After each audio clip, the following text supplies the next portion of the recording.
À Cannes, il y a bien sûr des cinéastes qui viennent du monde entier, il y a des cinéastes de toutes les générations, et il y a aussi des cinéastes qui, en effet, ont parfois des conceptions du cinéma radicalement différentes. C'était particulièrement le cas hier, avec d'un côté Carlos Regadas qui ne veut rien expliquer, qui même ne veut rien raconter, et de l'autre, Lee Daniels, qui lui veut tout montrer et même parfois démontrer. Deux cinéastes aux antipodes, donc, qui, à force d'excès, ont en tout cas désormais pour point commun d'avoir laissé la croisette entre agacement et perplexité.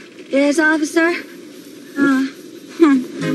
We just wanted to sit in your parking lot for a little Lee while. Daniels, tout d'abord, est venu présenter The Paperboy, qui nous embarque au cœur d'une enquête au long cours et d'une descente aux enfers dans les marais d'un coin reculé de la Floride, sur les pas de deux journalistes accompagnés d'une blonde sulfureuse, intrigués par la condamnation à mort d'un chasseur d'alligators. Le film est une adaptation assez fidèle du polar de Pete Dexter, avec toutefois quelques aménagements, comme la place plus importante que le cinéaste laisse aux personnages comme lui, noir américain, pour mieux pointer l'ambiance raciste de cette Amérique des années 60.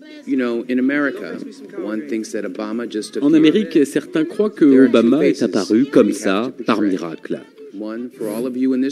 En fait, il y a deux choses que je voulais montrer, l'image que vous tous avez de nous et l'image que nous avons de nous-mêmes. La majorité des membres de ma famille travaillaient comme domestiques, 90% d'entre eux étaient des domestiques, et ils m'ont raconté plein d'histoires, des histoires sur les Blancs pour qui ils travaillaient, et le fait qu'ils aimaient ces gens pour qui ils travaillaient. Il y avait une réalité là que je voulais montrer. C'est pour cela que j'ai donné plus d'importance à certains personnages. Et aussi parce qu'il n'y a pas suffisamment de rôles pour les acteurs noirs américains dans le monde d'aujourd'hui. Lee Daniels donc explique, montre, parfois à grand renfort d'effets et aussi de provocations un peu chic et choc, en employant par exemple quelques stars à contre-emploi comme Zac Efron en jeune et faible torturé par ses hormones, ou Nicole Kidman en info, trash et vulgaire, qui laisse le sentiment tenace d'un film un peu trop racoleur. Tout à fait à l'inverse, s'il est un cinéaste que l'on ne peut pas accuser de racoler le festivalier, c'est bien le Mexicain Carlos Regadas, qui était donc également en compétition hier avec Post Tenebras Lux. Carlos Regadas joue en effet, lui, la carte de l'épure et de la radicalité, avec une succession de tableaux soignés, souvent magnifiques, où défile une famille exilée à la campagne, un homme rongé par la violence, mais aussi, et c'est là que ça se complique, des vaches sous la pluie, des chiens menaçants, des rugbymen, ou même une sorte de Belzébuth rougeoyant.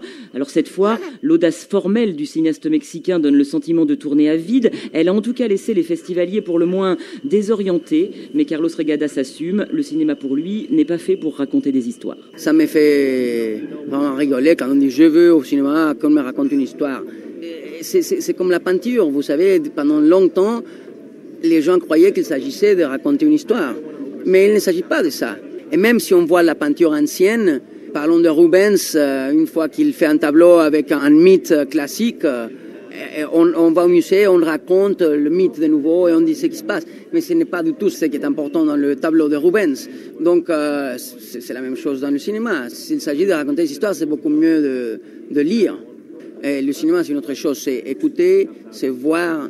C'est une question de ressentir. Il y a cette fameuse histoire de Picasso qui a dit un jour, quelqu'un est venu avec lui, oh maître, qu'est-ce que c'est beau, magnifique, tout ce que vous avez fait, mais qu'est-ce que ça veut dire, un truc comme ça. Il a dit, quand vous voyez la coucher du soleil, vous vous demandez qu'est-ce que ça veut dire. Pourquoi est-ce que c'est si important, qu'est-ce que ça veut dire.